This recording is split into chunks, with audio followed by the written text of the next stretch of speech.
بسم الله الرحمن الرحيم فأقبل بعضهم على بعض يتساءلون قال قائل منهم إني كان لي قرين يقول أئنك لمن المصدقين أئذا متنا وكنا ترابا وعظاما أئذا متنا وكنا ترابا وعظاما أئنا لمدينون قال هل أنتم مطلعون فاطلع فرآه في سواء الجحيم قال تالله إن كدت لتردين ولولا نعمة ربي لكنت من المحضرين أفما نحن بميتين إلا موتتنا الأولى وما نحن بمعذبين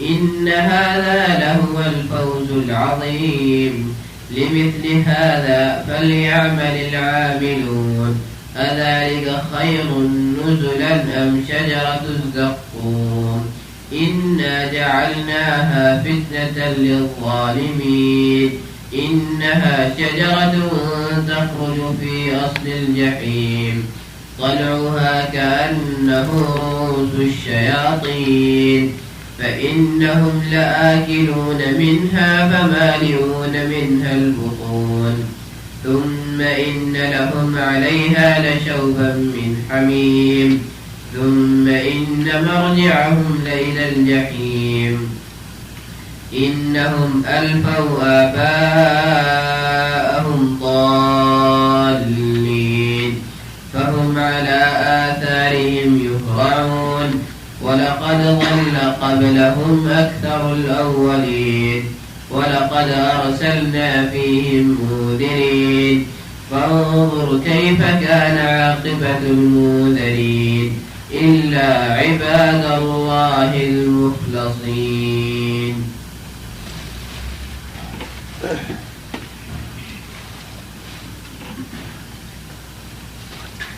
أعوذ بالله من الشيطان الرجيم بسم الله الرحمن الرحيم.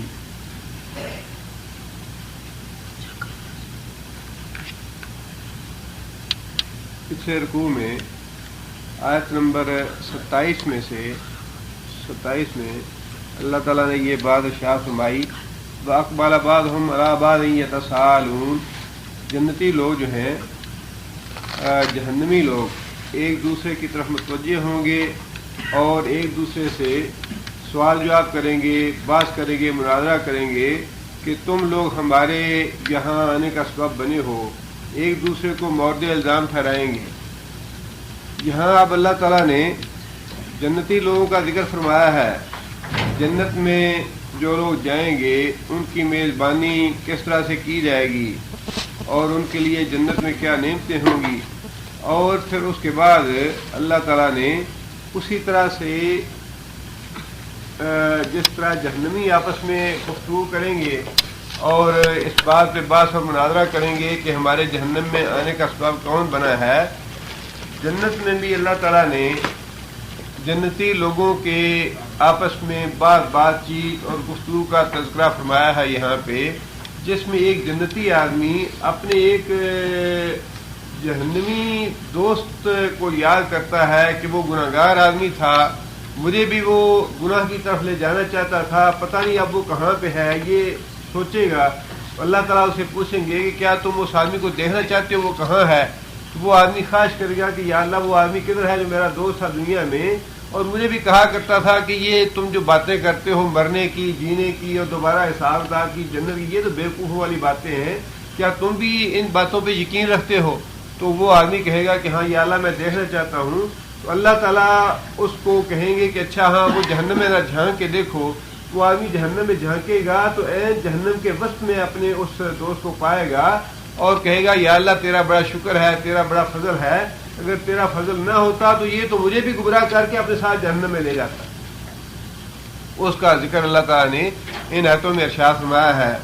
اللہ تعالیٰ فرماتے ہیں کہ فَأَقْبَلَ بَعْضُهُمْ عَلَىٰ بَعْضٍ يَتَسَاءَلُونَ جنتی لوگ آمنے سامنے بیٹھے ہوں گے تختوں پہ اور جنت کی نعمتوں سے فائدہ اٹھا رہے ہوں گے، جنت کی نعمتوں سے کے مزے کر رہے ہوں گے، اور پھر ساتھ جس طرح دوست بیٹھ کے آپس میں گپ شپ لگاتے ہیں، مزے کرتے ہیں، اس طرح آپس میں ایک دوسرے سے سوال جواب کریں گے، بات چیت کریں گے۔ فاقبالا، پس متوجہ ہوا، بعضهم علی بعض، ان میں سے ایک دوسرے کی طرف، یعنی جنتی لوگ جو ہیں ایک دوسرے کی طرف توجہ کریں گے، ایک دوسرے کی طرف دھیان دیں گے، یتساءلون، اور ایک دوسرے سے سوال کریں گے۔ یتساءلون کون سا فعل ہے؟ مضارع ہے جو مذکر غائب کا صیغہ ہے، یتساءلون، وہ ایک دوسرے سے سوال کریں گے۔ قال قائل، قال کہا، قائل، قائل کیا ہے؟ اس میں فاعل ہے، فاعل، عالم، جاہل، ظالم، اس وزن پہ، فاعل کے وزن پہ جتنے بھی لفظ آئیں گے وہ سارے کے سارے اسم فاعل ہیں۔ قائل کہنے والا، قالا اس نے کہا، ماضی کا فعل ہے اور وہ مذکر غائب کا صیغہ ہے۔ قالا کہا، قائل ایک کہنے والے نے، یعنی جنتی لوگوں میں سے ایک کہنے والے نے یہ بات کی، انی بے شک میں، کان تھا، لی واسطے میرے، قرین، قرین کا معنی کرن کسے کہتے ہیں؟ زمانے کو یا صدی کو۔ صدی کیونکہ ایک صدی دوسرے کے ساتھ ملی ہوتی ہے اس لیے اس کو کرن کہتے ہیں، اور جو گائے یا بھینس کے سینگ ہوتے ہیں ان کو بھی کرن کہتے ہیں، اور وہ ان کو کرن اسی لیے کہتے ہیں کہ وہ ایک دوسرے کے ساتھ ملے ہوتے ہیں۔ قرین کا معنی ہے ساتھی۔ جنتی آدمی کہے گا، انی کان علی قرین، دنیا میں میرا ایک ساتھی تھا، میرا ایک دوست تھا، یقولو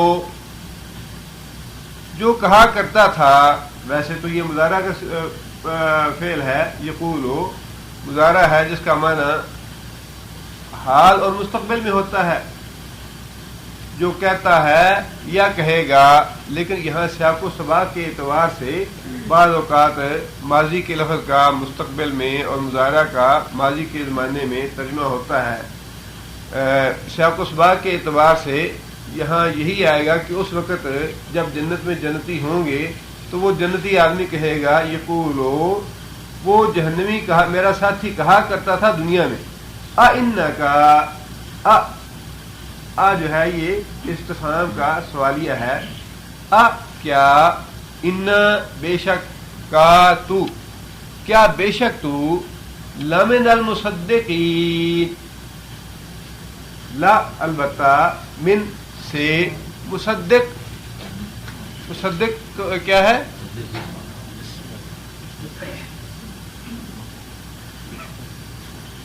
مصدق گرامر میں کیا ہے؟ یہ کرنے والا جو ہے وہ تو مفعول نہیں ہوگا، مفعول تو ہوگا کیا گیا۔ مصدق جو ہے یہ اسم فاعل ہے، تصدیق کرنے والا، مصدق، اور اگر دال پہ زبر ہوگی مصدق تو پھر مفعول ہوگا، مصدق ہوگا تصدیق کیا گیا، اور مصدق تصدیق کرنے والا۔ وہ میرا ساتھی کہا کرتا تھا دنیا میں، اِنَّكَ لَمِنَ الْمُصَدِّقِينَ، کیا تو بھی تصدیق کرنے والوں سے ہے؟ کس چیز کی تصدیق؟ آخرت کی، کہ آخرت کے بارے میں جو تصور پیش کیا جاتا ہے کہ ہم مر جائیں گے، اس کے بعد دوبارہ اٹھیں گے اور حشر نشر ہوگا، حساب کتاب ہوگا، جنت ہوگی، جہنم ہوگی، کیا تو بھی ان چیزوں کی یا ان باتوں کی تصدیق کرنے والوں میں سے ہے؟ یعنی یہ جنتی جو ہے اس اپنے ساتھی کے بارے میں ذکر کرے گا جنتیوں سے کہ دنیا میں ایک آدمی تھا جو مجھ سے یہ کہا کرتا تھا۔ اس جو جنتی ہے اس کے بارے میں وضاحت کے ساتھ حدیث میں تو کوئی واقعہ نہیں آیا، لیکن بعض مفسرین نے، شاید اسرائیلیات سے یہ واقعہ لیا ہو، لیکن بعض مفسرین نے ایک واقعہ لکھا ہے۔ وہ واقعہ یہ ہے کہ دو دوست تھے، دونوں نے مل کے آپس میں کاروبار کیا، کاروبار کے آخر پہ انہیں جو منافع حاصل ہوا دونوں نے تقسیم کر لیا، 8,000 درہم انہیں منافع ہوا، دونوں نے 4,000 درہم جو ہے وہ تقسیم کر لیے۔ ایک آدمی جو تھا ان میں سے اس نے 1,000 درہم خرچ کر کے زمین خرید لی مکان بنانے کے لیے۔ دوسرا آدمی جو تھا اس کو پتا چلا کہ اس نے 1,000 درہم خرچ کر کے زمین خریدی ہے، اس نے کہا کہ یا اللہ میں تو اس دنیا میں اتنا خرچ کر کے کیا کرنا ہے، یا زمینیں لے کے یا جائیداد بنا کے کیا کرنی ہے، یا اللہ میرے لیے میں جنت میں اپنی زمین خریدتا ہوں، یا اللہ 1,000 ریال یا 1,000 دینار جو ہے تیری راہ میں صدقہ کرتا ہوں، میرے لیے جنت میں زمین بنا۔ وہ 1,000 دینار درہم جو تھے اس نے صدقہ کر دیے۔ اس کے بعد پھر دوبارہ وہ جو آدمی تھا پہلے والا اس نے 1,000 درہم خرچ کیا اور اس زمین کے اوپر مکان تعمیر کر دیا۔ وہ جو دوسرا دوست تھا اسے پتا چلا تو اس نے کہا یا اللہ مجھے تو جنت میں گھر چاہیے، میں 1,000 درہم جو ہے وہ تیری راہ میں صدقہ کرتا ہوں، میرا گھر جنت میں بنا دے۔ اس نے دوسرا جو 2,000 تھے اس نے اس طرح سے اللہ کی راہ میں صدقہ کر دیے۔ وہ جو پہلے والا تھا اس نے 1,000 درہم خرچ کر کے اپنی شادی کر لی۔ اس کو جب پتا چلا تو اس نے کہا کہ یا اللہ میں تو جنت میں حوریں لینا چاہتا ہوں جو آپ کا وعدہ ہے اور جو اللہ کے رسول نے بتایا ہے، تو اس نے ایک تیسرا 1,000 درہم جو تھا وہ بھی اللہ کے راہ میں صدقہ کر دیا۔ اس کے بعد پھر جو پہلا آدمی تھا اس نے گھر کا مال اسباب اور سامان وغیرہ لینے کے لیے چوتھا 1,000 درہم جو تھا وہ بھی خرچ کر دیا۔ یہ جو آدمی تھا اس نے بھی چوتھا 1,000 پھر اللہ کی راہ میں خرچ کر دیا کہ یا اللہ تو بس مجھے سب کچھ جنت میں دے دے۔ اس نے 4,000 درہم جو تھے وہ سارے کے سارے اللہ کی راہ میں خرچ کر دیے۔ اس نے 4,000 خرچ کر کے اپنے ساری دنیا بنا لی، زمین بنا لی، اپنا گھر بنا لیا، شادی کر لی اور مال اسباب جو لینا تھا لے لیا۔ اللہ کرنا یہ ہوا کہ وہ جس نے 4,000 درہم سارے کے سارے خرچ کر دیے تھے اس پہ کوئی مشکل وقت آ گیا، کوئی ضرورت پڑ گئی، اسے مجبوری ہو گئی۔ اس نے سوچا کہ بھائی میرا دوست تھا اور اب ماشاءاللہ امیر کبیر آدمی ہے تو میں اس کے پاس جاتا ہوں کہ میری کچھ مدد کر دے، وہ میری ضرورت پوری ہو جائے گی۔ وہ آدمی یہ سوچ کے اپنے اس پرانے دوست کے پاس گیا، کہنے لگا کہ بھائی اس طرح مجھے مجبوری ہو گئی ہے، میری ضرورت ہے، مجھے کچھ پیسے چاہیے۔ تو اس نے کہا بھی جو ہمارا پروفٹ تھا، جو منافع تھا، کہاں کیا تم نے؟ اس نے کہا میں نے تو ایسے کر دیا۔ کہتا ہے بیوقوف آدمی ہو تو کیا تم بھی تصدیق کرتے ہو کہ مرنے کے بعد اٹھنا ہے؟ بھائی یہ زندگی ہے، موج کرو، مزے کرو، یہ تو ایسے بیوقوف والی باتیں ہیں کہ مریں گے دوبارہ اٹھیں گے اور پھر جنت ہوگی، جہنم ہوگی، اشر ہوگا، نشر ہوگا، کیا تم بھی تصدیق کرنے والوں میں سے ہو؟ یہ اس کا بعض مفسرین نے تفسیروں میں لکھا ہے، واللہ اعلم بالصواب، لیکن حدیث میں اس کا ذکر نہیں ہے۔ ویسے واقعہ یہ بعض مفسرین نے لکھا ہے۔ اس کا حوالہ دیتے ہوئے اس آدمی نے کہا اِنَّكَ لَمِنَ الْمُصَدِّقِينَ، کہ کیا تو بھی تصدیق کرنے والوں سے ہے کہ جنت اور جہنم ہے اور مرنے کے بعد دوبارہ اٹھنا ہے، حساب کتاب ہوگا؟ مجھے دنیا میں وہ آدمی ایسے کہا کرتا تھا میرا دوست، لیکن وہ اس طرح کی باتیں مجھ سے کیا کرتا تھا اور ساتھ یہ بھی کہتا تھا اِذَا مِتْنَا، کیا اذا جب متنا کون سا فعل ہے؟ فعل ماضی ہے، جب متکلم کا صیغہ ہے متنا، جب ہم مر گئے، وَكُنَّا اور ہو گئے ہم، ترابن مٹی، جب ہم مر جائیں گے مٹی ہو جائیں گے، وَعِظَامًا اور ہڈیوں کا پنجر رہ جائیں گے۔ زمین جو ہے یا مٹی جو ہے گوشت پوست کو کھا جائے گی، صرف ہمارا ہڈیوں کا پنجر باقی رہ جائے گا۔ اِنَّا لَمَدِينُونَ، کیا اِنَّا بے شک ہم، لَمَدِينُونَ، دین کسے کہتے ہیں؟ مالک یوم الدین، جزا سزا کا دن، مالک ہے اللہ تعالیٰ جزا سزا کے دن کا۔ یہ وہی لفظ ہے لَمَدِينُونَ، کیا ہم جزا سزا دیے جائیں گے؟ جب ہم مر جائیں گے، مٹی ہو جائیں گے، ہمارا ہڈیوں کا پنجر ہی باقی رہ جائے گا، تو کیا تم بھی اس بات کی تصدیق کرتے ہو کہ لَمَدِينُونَ، کہ پھر ہمیں جزا سزا دی جائے گی، پھر ہمارا حساب کتاب ہوگا؟ کیا تم بھی ان باتوں کی تصدیق کرتے ہو؟ یہ بیوقوفی کی باتیں نبی صلی اللہ علیہ وسلم کو جو کافر مجنون کہتے تھے، دیوانہ کہتے تھے، اس کی وجہ یہی تھی، وہ کہتے تھے یہ تو دیوانوں کی اور پاگلوں کی بات ہے جو کرتا ہے محمد صلی اللہ علیہ وسلم، یہ ہماری سمجھ میں بات آنے والی نہیں ہے۔ یہ کیسے ہوگا کہ ہزاروں سال لاکھوں سال پہلے جو مر چکے ہیں، ہڈیاں ہو گئے، ان کے ذرات ختم ہو گئے، وہ دوبارہ زندہ کیسے ہوں گے؟ تو وہی بات جو تھی، وہ جنتی کہتا ہے کہ دنیا میں میرا ایک ساتھی تھا جو مجھ سے اس طرح کی باتیں کیا کرتا تھا. قالا هل انتم مطلعون. اب وہ جنتی لوگ جو ہیں وہ آپس میں یہ باتیں کر رہے ہیں، اور وہ جنتی جو اپنے دوست کا ذکر کر رہا ہے وہ اپنے دوسرے جنتی دوستوں سے پوچھتا ہے، سوال کرتا ہے. قالا، اس نے کہا، حل، کیا، انتم، تم لوگ، مطلعون، مطلعون، اطلاع دینی، طلوع، نمودار ہونا. انتم مطلعون، کیا تم اس کو جاننا چاہتے ہو؟ کیا تم اس کا مشاہدہ کرنا چاہتے ہو؟ کیا تم اس کو دیکھنا چاہتے ہو کہ وہ کہاں ہے؟ یعنی آپس میں جنتی لوگ بیٹھ کے یہ ساری باتیں کر رہے ہیں کہ بھئی دنیا میں اس طرح کا آدمی تھا جو اس طرح کی باتیں کیا کرتا تھا. انہیں تجسس ہوا کہ آج دیکھیں کہ آج وہ کہاں پہ ہے، آج کیا حال ہے اس کا، آج کیا کہتا ہے وہ. دنیا میں تو یہ باتیں کیا کرتا تھا، آج کیا کہتا ہے وہ، کیا ہم اس کو دیکھیں؟ یہ جس طرح ایک تجسس کی بات ہوتی ہے کہ مجھے بھی پتہ نہیں وہ کہاں ہے، آپ بھی اگر دیکھنا چاہیں تو ہم دیکھنے کی اس کو درخواست کریں اللہ تعالیٰ سے، یا دیکھیں وہ کہاں پہ ہے. قال هل انتم مطلعون، کیا تم اس کو دیکھنا چاہتے ہو؟ فاطلع فرآہ فی سواء الجحیم. اطلع، اس نے جھانکا، اس نے طلوع ہونا، جھانکنا، نکلنا، نمودار ہونا، ظاہر ہونا. اطلع کون سا فعل ہے؟ اطلع، ہاں، اسم فاعل نہیں ہے، ماضی ہے. اطلع، اس نے جھانکا. اطلع، اس نے جھانکا، اس نے بڑھ کے دیکھا. فرآہ، پس دیکھا اس کو، اپنے اس دنیا کے ساتھی کو. فی سوا، سوا کا معنی برابر بھی، وسط بھی، مرکز بھی. فی سواء الجحیم، جہنم کے عین وسط میں اس نے اس کو دیکھا.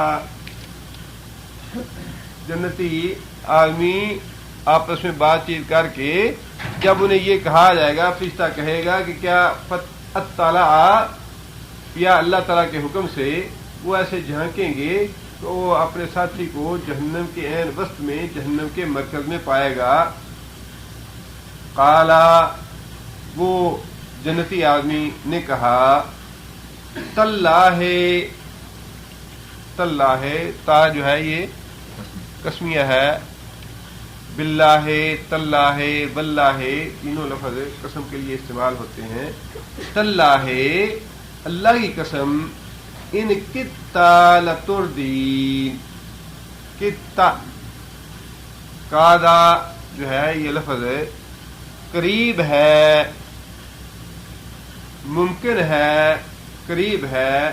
اس کی جو ماضی کی گردان ہے، جس طرح ماضی کے سیغے آتے ہیں اسی طرح اس کے سیغے بھی آتے ہیں. کادا، کادا، کادو، کادت. کتا، قریب تھا، لتردین، تردین. نبی صلی اللہ علیہ وسلم کی دعا میں سے ایک دعا ہے، اللہم انی اعوذ بک من الحدم ومن التردی. اللہم انی اعوذ بک من الحدم. حدم کا مطلب یہ ہے کہ یا اللہ، میں اس بات سے تیری پناہ چاہتا ہوں کہ میرے اوپر کوئی چیز گرے اور میں مر جاؤں. حدم کا معنی کسی اونچی چیز کا نیچے گرنا، اور تردی کہتے ہیں کہ بندے کا خود کسی گڑھے میں جا گرنا اونچائی سے. حدم کسی اوپر والی چیز کا اوپر گر پڑنا، یہ حدم ہے. اور خود کسی گہرے گڑھے میں گر جانا، وہ تردی ہے. نبی صلی اللہ علیہ وسلم نے بری موت سے پناہ مانگی ہے، اور ہر آدمی کو بری موت سے پناہ مانگنی چاہیے.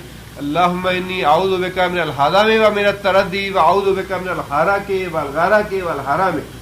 یہ ساری بری اموات ہیں کہ یا اللہ میں اس بات سے تیری پناہ چاہتا ہوں کہ میرے اوپر کوئی دیوار آ کے گر پڑے، کوئی پتھر گر پڑے اور میری موت واقع ہو جائے، بتردی، اور میں اس بات سے پناہ مانگتا ہوں کہ میں کسی گڑھے میں گر کے مروں، اعوذ بک من الحرق، اس بات سے پناہ چاہتا ہوں کہ میں جل کے مروں، والغرق، اور اس بات سے پناہ چاہتا ہوں کہ غرق ہو جاؤں، پانی میں ڈوب کے مروں، والحرم، اور اس بات سے پناہ چاہتا ہوں کہ بہت ہی زیادہ بڑھاپے کی عمر میں مروں۔ بڑھاپے کی عمر جو ہے یہ بھی ایک فتنہ ہے، آزمائش ہے انسان کے لیے اور بہت بڑی مصیبت ہے۔ اس لیے اللہم انی اعوذ بک ان ارد الی ارذل العمر، یا اللہ میں تیری پناہ چاہتا ہوں اس بات سے کہ میں بہت ہی زیادہ بڑھاپے کی عمر پاؤں۔ اللہ تعالیٰ چلتے پھرتے انسان کو اس دنیا سے لے جائے تو وہی غنیمت ہے انسان کے لیے۔ جب انسان بوڑھا ہو جائے، نہ انسان کے حواس قائم رہیں، نہ انسان کے قوا باقی رہیں، انسان اپنے بال بچوں کے لیے بھی مصیبت بن جائے، خود اپنے لیے فتنہ بن جائے، انسان نہ اللہ کا ذکر کر سکے، نہ نماز پڑھ سکے، نہ روزہ رکھ سکے، نہ انسان اللہ اللہ کر سکے، تو وہ وقت جو ہے اس سے نبی صلی اللہ علیہ وسلم نے پناہ مانگی ہے کہ ایسے وقت آنے سے پہلے پہلے اللہ تعالیٰ ہمیں دنیا سے لے۔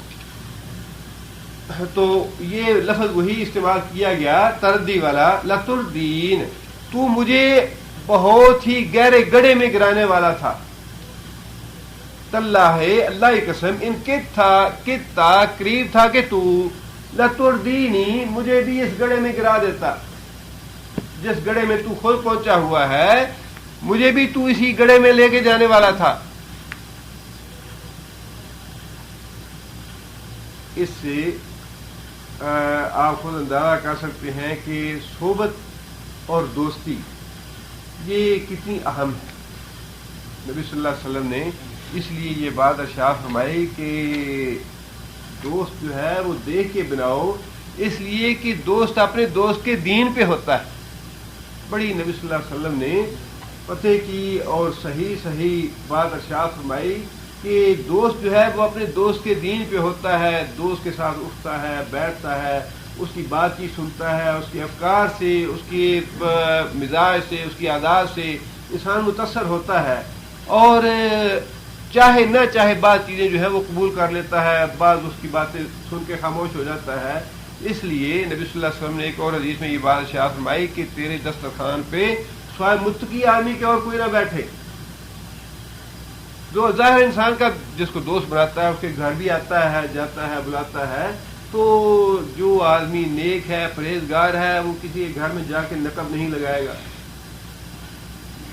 آنکھوں کی چوری نہیں کرے گا، کانوں کی چوری نہیں کرے گا، زبان کی چوری نہیں کرے گا، تجسس نہیں کرے گا کہ اس کے گھر میں کیا ہو رہا ہے، آنکھیں ادھر ادھر نہیں دیکھے گا چوری سے کہ اس کے گھر میں کون ہے، ماں ہے، بیٹی ہے، بہن ہے، کون ہے، کیا نہیں ہے۔ لیکن اگر کوئی فاسق اور فاجر آدمی ہوگا، اللہ اور اللہ کے رسول کا نافرمان ہوگا، تو وہ گھر اس کو لے جائیں گے، آپ کو گھر میں نقصان پہنچائیں گے۔ اس کے کان بھی چوری کریں گے آپ کے گھر کی، اس کی آنکھیں بھی چوری کریں گے آپ کے گھر کی۔ اس لیے فرمایا کہ تمہارے دسترخوان پہ سوائے متقی آدمی کے اور کوئی نہ بیٹھے۔ گھر بلاؤ تو متقی اور پرہیزگار آدمی کو بیٹھو، جو گھر میں آگے تمہارے لیے دعا کرے اور خیر و برکت کا باعث بنے۔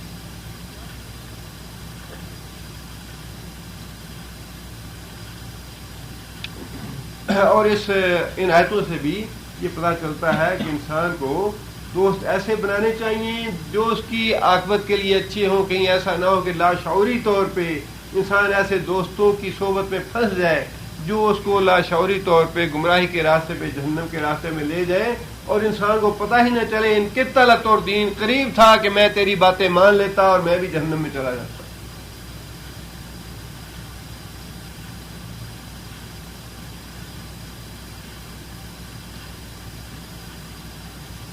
قرآن مجید نے اور شریعت اسلامیہ نے بڑے اچھے اصول دیے ہیں ہمیں، اور اگر انسان ان کو فالو کرتا رہے تو بڑے سکون کی زندگی بسر ہوتی ہے۔ قرآن مجید نے ہمیں یہ اصول دیا ہے کہ محبت جو ہے، دوستی جو ہے، صحبت جو ہے، وہ تین چیزیں ہیں، ان سے مومن آدمی کو کرنی چاہیے۔ سب سے پہلی محبت اور دوستی اللہ کے ساتھ، ایسی دوستی اور محبت کہ ایسی دوستی اور محبت محمد صلی اللہ علیہ وسلم سے بھی نہ ہو۔ سب سے اول جو درجہ ہے محبت کا، دوستی کا، تعلق کا، اس لیے کہ اللہ انسان کو پیدا کرنے والا ہے، ہزارہا نعمتیں دینے والی ذات کون ہے؟ اسلام کی نعمت دینے والی، دین کی نعمت دینے والی، محمد صلی اللہ علیہ وسلم کو دینے والا کون ہے؟ محمد صلی اللہ علیہ وسلم کی امت سے پیدا کرنے والا کون ہے؟ یہ قرآن مجید کی نعمت دینے والا کون ہے؟ اس امت کو فضیلت دینے والا کون ہے؟ یہ ساری نعمتیں اللہ کی دی ہوئی ہیں. لہذا والذین آمنوا اشد حبا للہ، جو لوگ ایمان لائے ہیں وہ سب سے زیادہ ٹوٹ کے محبت کرتے ہیں اللہ سے، اتنی محبت کرتے ہیں کہ اتنی محبت کسی اور سے نہیں کرتے. اور اللہ تعالیٰ کے بعد دوسری محبت جو ہے وہ رسول اکرم صلی اللہ علیہ وسلم کے لیے ہے. ایسی محبت کہ ایسی محبت نہ اپنے بیٹے سے ہو، نہ ماں سے ہو، نہ باپ سے ہو، نہ بیوی سے ہو، دنیا کی کسی چیز سے محبت نہ ہو. نبی صلی اللہ علیہ وسلم نے خود فرمایا کہ کوئی آدمی اس وقت تک مومن نہیں ہو سکتا جب تک اپنے باپ سے، اپنی ماں سے، اپنی اولاد سے، اپنے بیوی بچوں سے، حتیٰ کہ دنیا کی ساری چیزوں سے بڑھ کے مجھ سے محبت نہ کرے. اور یہ محبت واجب ہونی ہی چاہیے کہ رسول اکرم صلی اللہ علیہ وسلم نے ہمیں توحید کا راستہ دکھایا، ہمیں زندگی بسر کرنے کا سلیقہ دیا، مقصد حیات دیا کہ تم نے زندگی کیسے بسر کرنی ہے، اٹھنے بیٹھنے کا، سونے چلنے پھرنے کا اور زندگی بسر کرنے کا سلیقہ دیا. اور پھر ہمارے لیے کتنی مصیبتیں اور تکلیفیں اور پریشانیاں اٹھائیں اللہ کے رسول نے. اس لیے نبی صلی اللہ علیہ وسلم کا یہ فرمانا بالکل بجا ہے کہ انسان کی محبت، دوسری محبت جو ہے وہ محمد صلی اللہ علیہ وسلم کے لیے ہونی چاہیے. اتنی محبت کہ نہ اپنی ماں سے ہو، نہ باپ سے ہو، نہ اولاد سے. اور فرمایا کہ تیسری محبت جو ہے وہ صرف اہل ایمان کے لیے ہونی چاہیے، مومن لوگوں کے لیے ہونی چاہیے. کافر سے دوستی نہیں ہونی چاہیے، مسلمان فاسق سے دوستی نہیں ہونی چاہیے، فاجر آدمی سے دوستی نہیں ہونی چاہیے. شرابی آدمی ہے، زانی ہے، چور ہے، ڈاکو ہے، برے لوگ جو ہیں ان کی صحبت میں یا ان کی دوستی نہیں رکھنی چاہیے. ان کی دوستی میں اور ان کی صحبت میں انسان خود بھی وہی معاملہ ہوگا ان کے طرح طور دین تو بھی مجھے وہیں پہنچانے والا تھا جہاں تو خود پہنچا ہوا ہے، جہاں خود جائے گا وہیں انسان پہنچ جائے گا. لہذا اس دنیا میں انسان کو جو اللہ اور اللہ کے رسول نے اصول دیے ہوئے ہیں ان پہ بڑی سختی کے ساتھ پابندی کرنی چاہیے.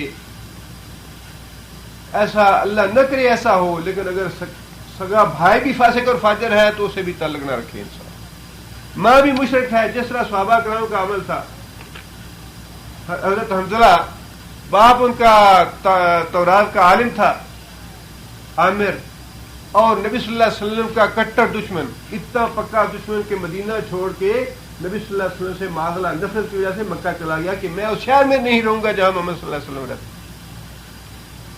اور وہاں جا کے نبی صلی اللہ علیہ وسلم کے خلاف بہت زیادہ عالم چونکہ آدمی تھا، لوگوں کو بھڑکاتا، لوگوں کو پراپیگنڈا کرتا نبی صلی اللہ علیہ وسلم کے خلاف. تو خود بیٹے نے ایک دن حاضر ہو کے کہا یا رسول اللہ، حضرت حنظلہ نے، یا رسول اللہ میرا باپ جو ہے وہ آپ کے خلاف بڑی باتیں کرتا ہے، توہین رسالت کا مرتکب ہے، مجرم ہے توہین رسالت کا. آپ مجھے اجازت دیں اس بات کی کہ میں اس کا سر کاٹ کے لے آؤں آپ کی خدمت سے.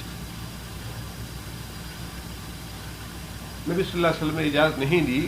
بعض مسالے کی بنا پہ اور بعض حکمتوں کی بنا پہ ضروری نہیں ہے کہ ہر وقت ہر کام کیا جائے. توہین رسالت کا جرم جو ہے اس کی سزا تو پھر واقعی قتل ہے، جیسا کہ عبداللہ بن ام مکتوم نے اپنی لونڈی کو قتل کر دیا.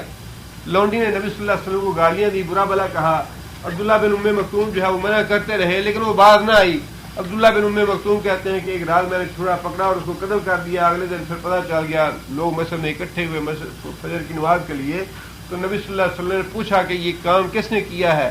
تو عبداللہ بن ام مکتوم آئے، انہوں نے کہا یا رسول اللہ یہ آپ کو گالیاں دیتی تھی، یہ آپ کے توہین اور گستاخی کرتی تھی، میں نے خود اس کو مارا ہے. تو نبی صلی اللہ علیہ وسلم نے فرمایا کہ اس کا خون رائے گاں ہے، جس کا مطلب یہ ہے کہ اب اس کا قصاص نہیں لیا جائے گا. توہین رسالت کا جرم ایسا ہے کہ اس کی سزا قتل ہی ہے. جو عبداللہ بن ام مکتوم نے کیا ہے یہ بالکل صحیح کیا ہے. لہذا انسان کو اس معاملے میں بڑا محتاط رہنا چاہیے. جو لوگ اللہ اور اللہ کے رسول کی شرم و حیات کرنے والے نہ ہوں، دین کے معاملے میں محتاط گفتگو کرنے والے نہ ہوں، ان سے انسان کو دوستی نہیں کرنی چاہیے، ان کے ساتھ انسان کا اٹھنا بیٹھنا نہیں رہنا چاہیے. نیک لوگ، اللہ کے فرمان بردار لوگ، متقی لوگ، صالح لوگ، ان کی کوشش کرنی چاہیے کہ انسان دوستی اختیار کرے. آگے اللہ فرماتے ہیں کہ وہ آدمی جنتی لوگوں سے مخاطب ہو کے یہ بات کہے گا، وَلَوْلَا نِعْمَةُ رَبِّي، لکنتو من المحضرین، ولو اور اگر لا نہ ہوتی نعمت احسان فضل ربی میرے رب کا، اگر میرے رب کا فضل اور احسان مجھ پہ نہ ہوتا، لکنتو البتہ ہوتا میں من المحضرین، محضر کون سا فعل ہے؟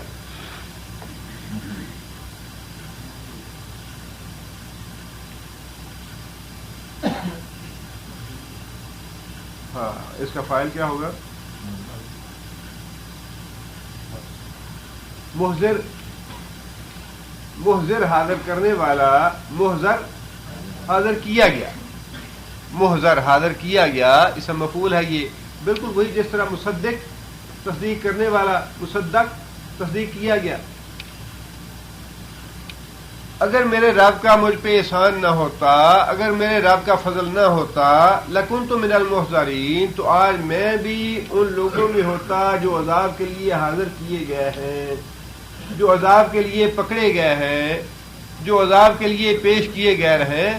یعنی اگر اللہ کا فضل اور انعام نہ ہوتا تو میں بھی جہنمیوں میں سے ہوتا، جس طرح یہ آدمی خود جہنم میں چلا گیا ہے مجھے بھی جہنم میں لے جاتا۔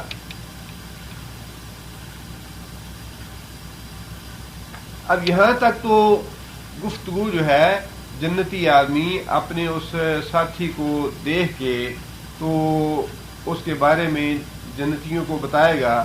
اگلی جو گفتگو ہے 3-4 آیتیں جو ہیں، وہ آدمی اپنی خوش نصیبی پہ خوش ہو کے بڑا متعجب بھی ہوگا کہ کیا اللہ تعالیٰ نے میرے اتنے نصیب بنا دیے، کیا اللہ نے مجھے اتنا خوش قسمت بنا دیا کہ مجھ جیسا گنہگار جنت میں پہنچ گیا ہے، اور ہمیں اب نہ مرنا ہے، نہ ہمیں کوئی تکلیف آنی ہے، نہ ہمیں کوئی دکھ آنا ہے، اور ہمیشہ ہمیشہ کے لیے ہم اس جنت میں رہیں گے۔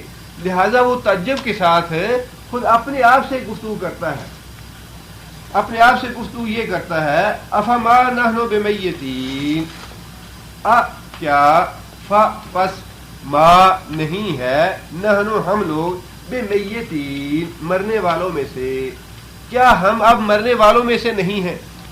مطلب یہ کہ کیا اب جنت میں ہمیں واقعی موت نہیں آئے گی کبھی بھی؟ یہ یعنی تعجب کی وجہ سے۔ اور ایک چیز جب انسان کو خلاف توقع بہت اچھی مل جائے، انسان کی کبھی بھی اس نے توقع نہ کی ہو، کبھی اس کی امید نہ کی ہو، وہ چیز اسے مل جائے تو انسان کو بعد کا یقین نہیں آتا کہ واقعی یہ چیز مجھے مل گئی ہے، واقعی میں اس لائق تھا کہ میں جنت میں آ جاتا، واقعی میں اتنا خوش نصیب ہوں کہ میں اس جنت میں پہنچ گیا ہوں کہ جس میں اب کبھی موت نہیں آنی۔ افما نحن بمیتین، کیا ہم لوگ جنتی لوگ کبھی بھی مرنے والے نہیں ہیں؟ کیا ہمیں اب کبھی موت نہیں آئے گی؟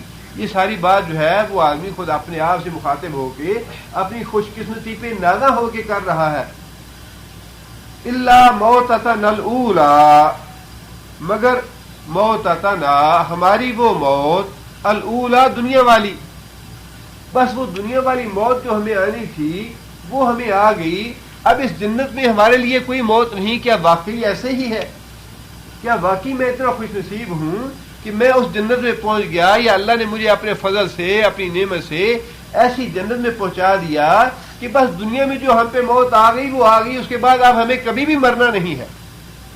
یعنی وہ آدمی جو ہے یہ اپنے آپ سے ہم کلام ہو رہا ہے اپنی خوش قسمتی پہ نازا ہوتے ہوئے۔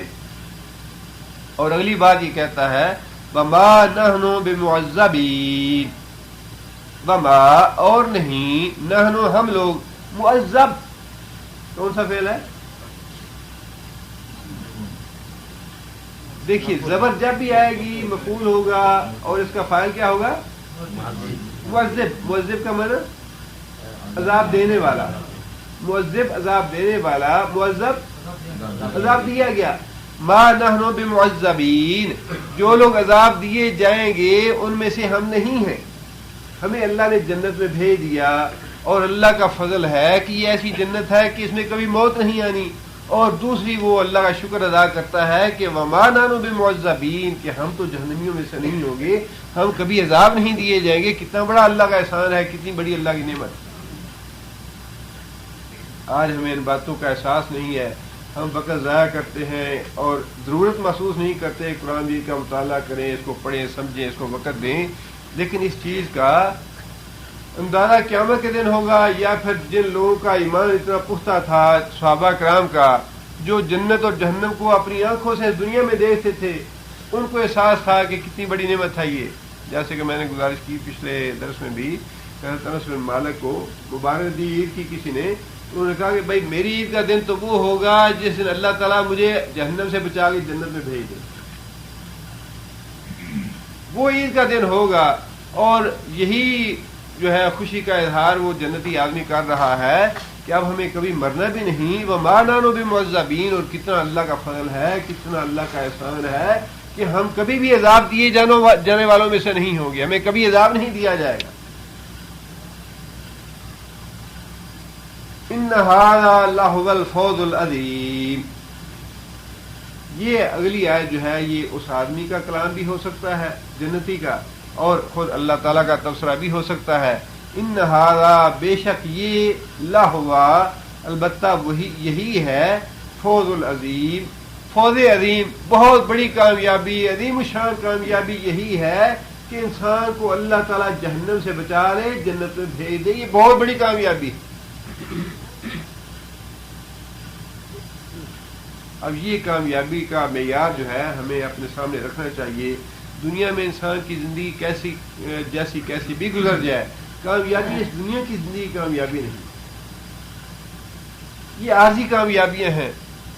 لیکن اصل کامیابی وہی ہے جس کو اللہ تعالیٰ فرماتے ہیں کہ یہ جو جنت میں چلے جانا، جہنم سے بچ جانا، اللہ کے عذاب سے محفوظ ہو جانا، یہ ہے بہت بڑی کامیابی. اس دنیا کی کامیابی، دنیا میں بھی جو چیزیں ہیں، اس کا مطلب یہ نہیں ہے کہ انسان دنیا میں کوشش نہ کرے، محنت نہ کرے، یا دنیا میں انسان کو اسٹرگل اور جدوجہد نہ کرے. کرنی چاہیے دنیا کے معاملات میں بھی، لیکن دنیا کے معاملات میں جدوجہد اتنی کرنی چاہیے جتنا اس دنیا کا حصہ ہے. جتنا اس دنیا کا حصہ ہے اتنی کوشش کرنی چاہیے. امتحان ہے، انسان کو تعلیم حاصل کرنی چاہیے، دنیا کی بھی، دین کی بھی.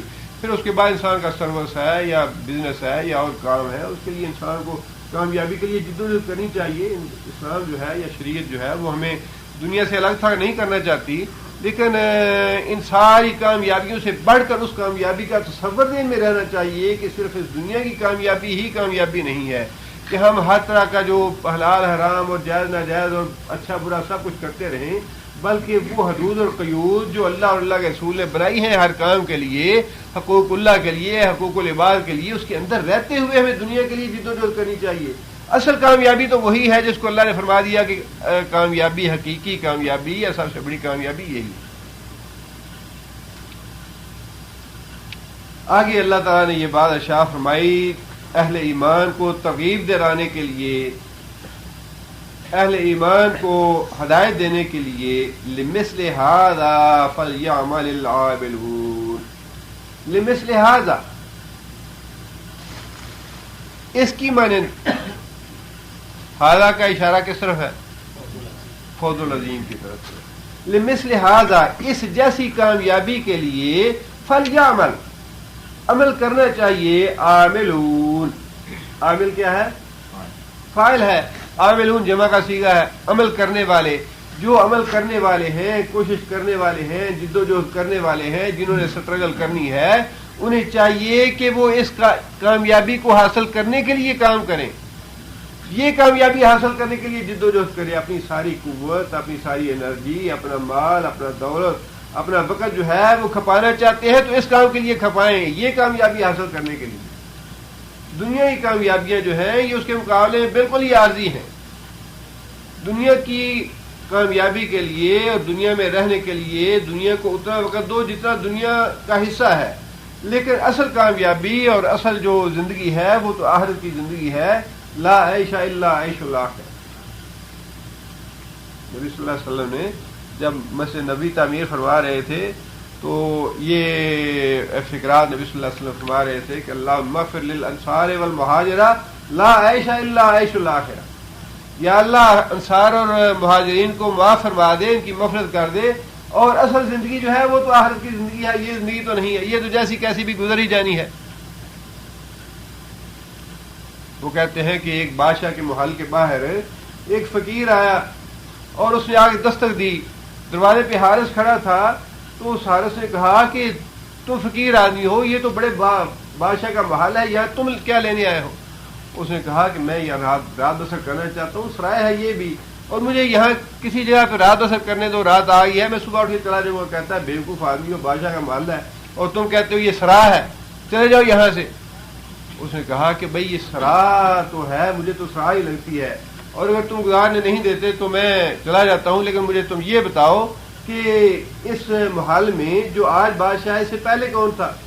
کہنے لگا اس کا باپ تھا، اس سے پہلے اس کا باپ، اس سے پہلے اس کا باپ، تو کہنے لگا سرائے نہیں تو اور کیا ہے؟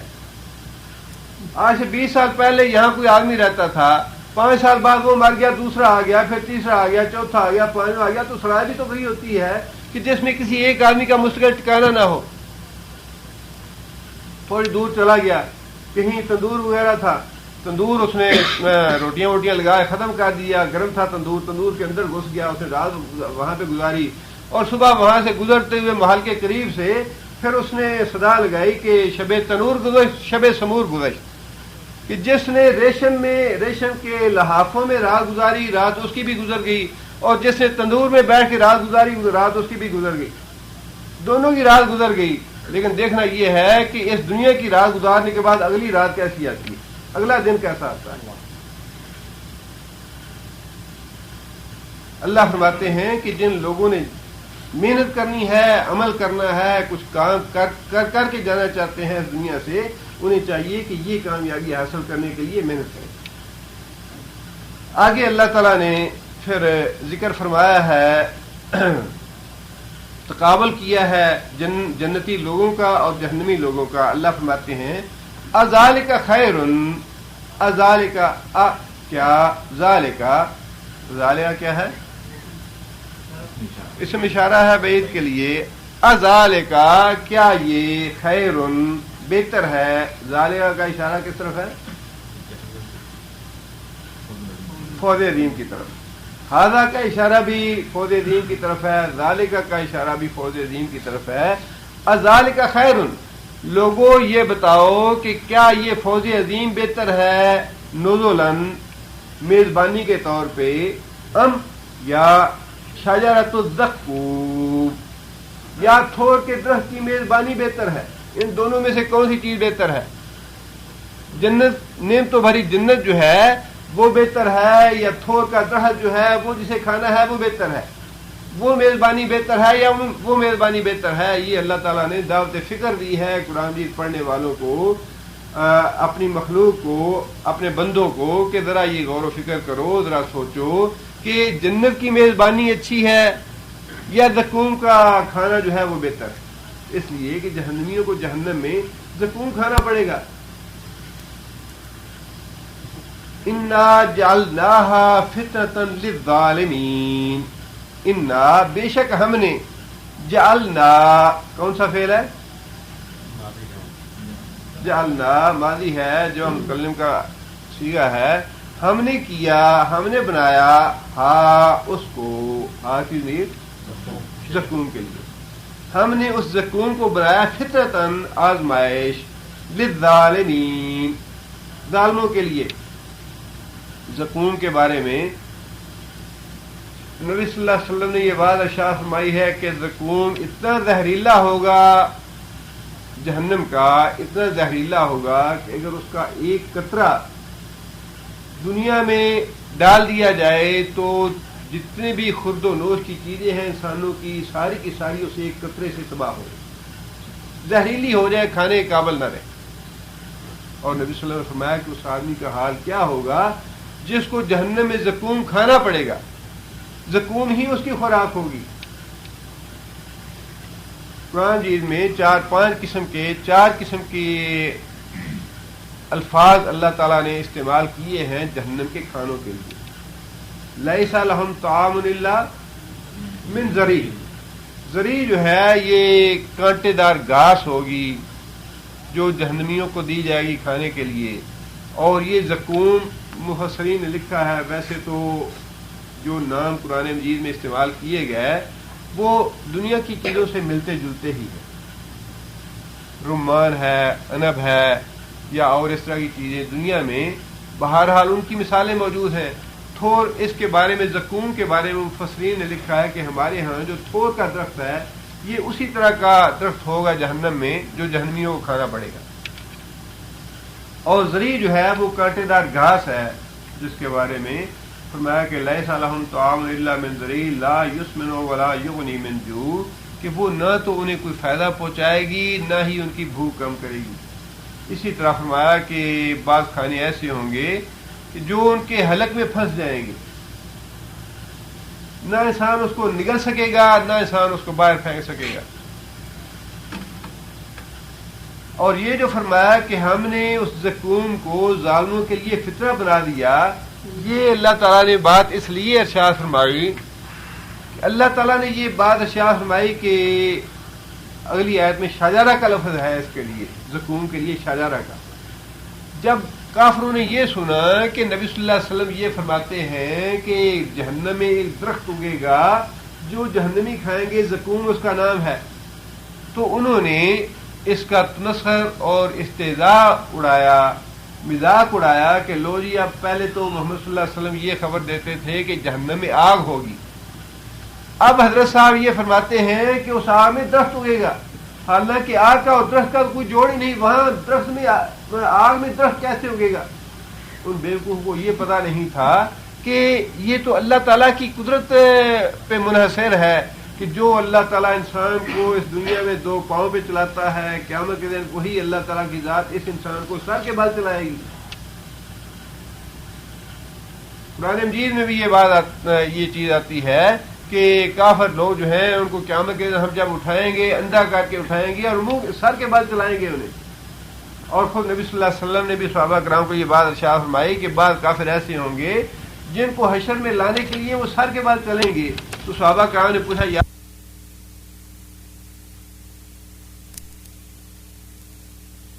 تو ہر کام پہ قادر ہے. جو اللہ یہ درخت جو پانی سے اور مٹی سے پیدا ہوتا ہے، پانی اس کا خاص جزو ہے اور آگ کے ساتھ اس کی خاص دشمنی ہے کہ آگ لگتے ہی وہ چیز ساری جل جاتی ہے، اس پہ باقی نہیں رہتی. وہی اللہ تعالیٰ اس بات پہ قادر ہے کہ جہنم میں جہنم کا پودا پیدا کر دے جس کو آگ سے نشو و نما ملے. یہ جو دنیا میں پودا پیدا ہوتا ہے یا درخت پیدا ہوتا ہے اس کی نشو و نما جو ہے وہ پانی سے ہے، لیکن اللہ اس بات پہ قادر ہے کہ وہاں ایسا درخت پیدا کرے جس کی نشو و نما جو ہے وہ آگ سے ہوتی ہو. لہذا اللہ تعالیٰ نے ایک تو ابو جہل نے زقوم کا مذاق اڑایا، کہنے لگا کہ بھائیو میں تمہیں بتاؤں زقوم کیا ہے یا زقوم کا معنی کیا ہوتا ہے. کہنے لگا کہ زقوم جو ہے وہ تو کہتے ہیں پنیر کو اور کھجور کو، اور یہ تو بڑی مزے کی چیزیں ہیں، آؤ مل کے کھائیں. وہ پنیر اور کھجوریں لایا اور آگے کھانے لگا، اور اس نے اس طرح سے مذاق اڑایا کہ کوئی بات نہیں، محمد صلی اللہ علیہ وسلم کہتے ہیں کہ جہنم میں زقوم ہوگا، زقوم تو کھجور اور پنیریں ہیں، بڑی مزے سے کھائیں گے. اس طرح سے مذاق اڑایا. تو اللہ تعالیٰ نے فرمایا کہ انا جعلناھا فطرۃ للظالمین، ہم نے زقوم کو ظالموں کے لیے آزمائش بنا دیا ہے. کچھ لوگ جو ہیں وہ اس پہ ایمان لائیں گے اور کچھ لوگ اس کا مذاق اڑائیں گے.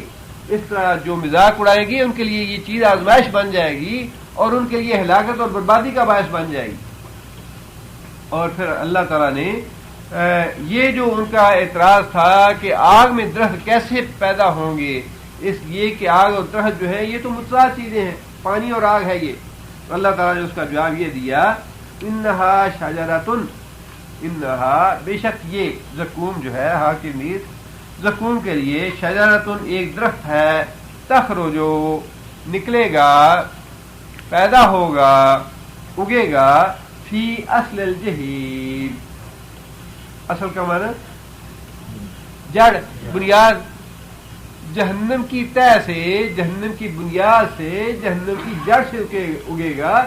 ایسے نہیں کہ باہر سے لایا جائے گا بلکہ خود جہنم کی آگ سے پیدا ہوگا یہ. اور جو اسے کھائے گا وہ گویا کہ کانٹے دار آگ جو ہے اپنے اندر لے جانے کی کوشش کرے گا. یہ کانٹے دار آگ ہوگی جو کھانا ہوگا جہنمیوں کے لیے.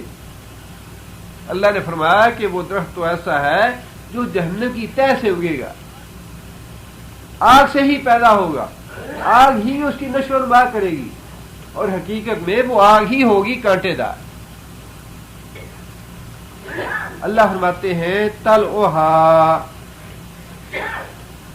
طلعها یہ وہی تو لام عین طلع طلوع ہونا نمودار ہونا لفظ وہی ہے.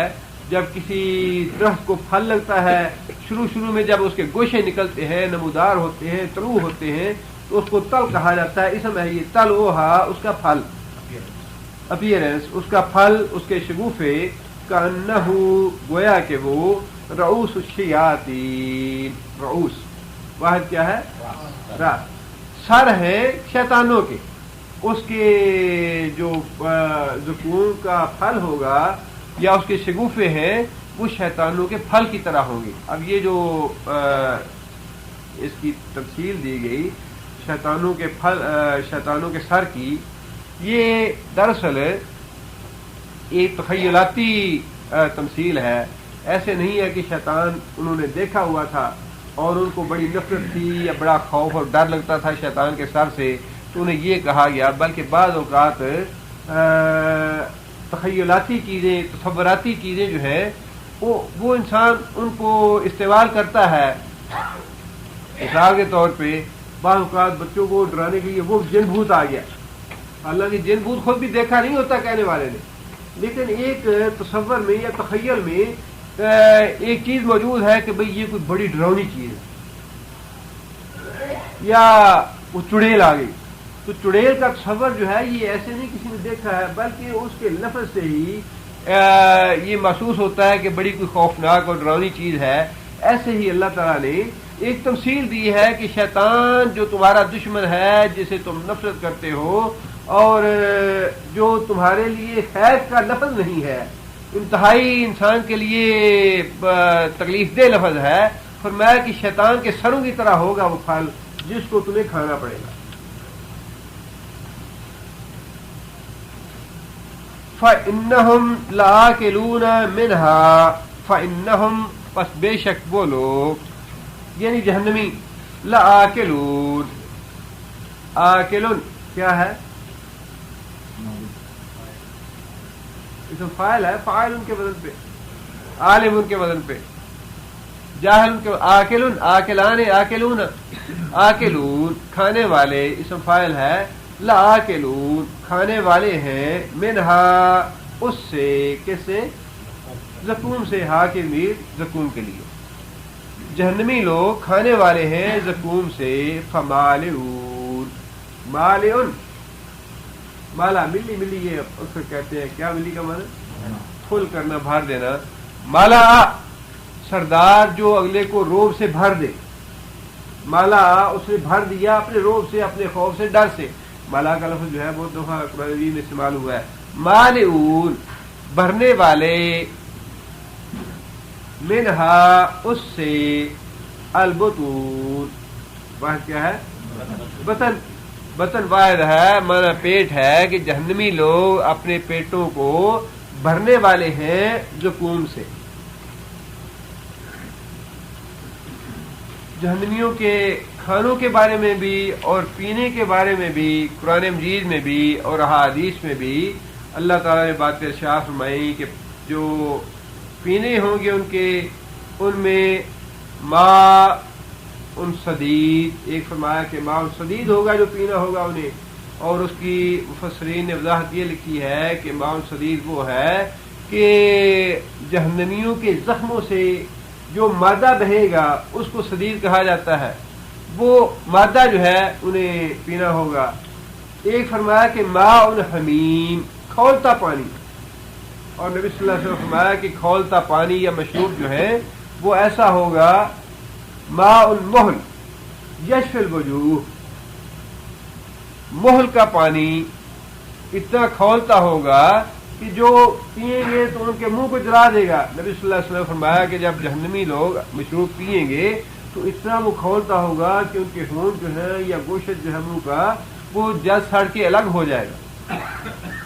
حضرت عبداللہ بن مسعود نے ایک دفعہ سونے کو پگھلایا اور سونے کو پگھلانے کے بعد انہوں نے کہا کہ بھئی یہ ہے مہل جو جہنمیوں کو دی جائے گی کہ اس طرح کا کھولتا ہوا پانی ہوگا یا دھات ہوگی جو پینی پڑے گی جہنمیوں کو. اور پھر طینۃ الخبال نبی صلی اللہ علیہ وسلم نے حدیث میں بتایا کہ یہ بھی جہنمیوں کو پینا پڑے گا. نبی صلی اللہ علیہ وسلم نے فرمایا کہ جو آدمی اللہ تعالیٰ کی حرام کی ہوئی چیزیں پیتے ہیں دنیا میں، شراب وغیرہ، مسکن چیزیں یا منشیات وغیرہ، تو نبی صلی اللہ علیہ وسلم نے فرمایا کہ جو دنیا میں اللہ تعالیٰ کی حرام کردہ چیزیں پیتے ہیں، جہنم میں اللہ تعالیٰ ان کو طینۃ الخبال پلائیں گے۔ تو صحابہ نے عرض کیا یا رسول اللہ طینۃ الخبال کیا ہے؟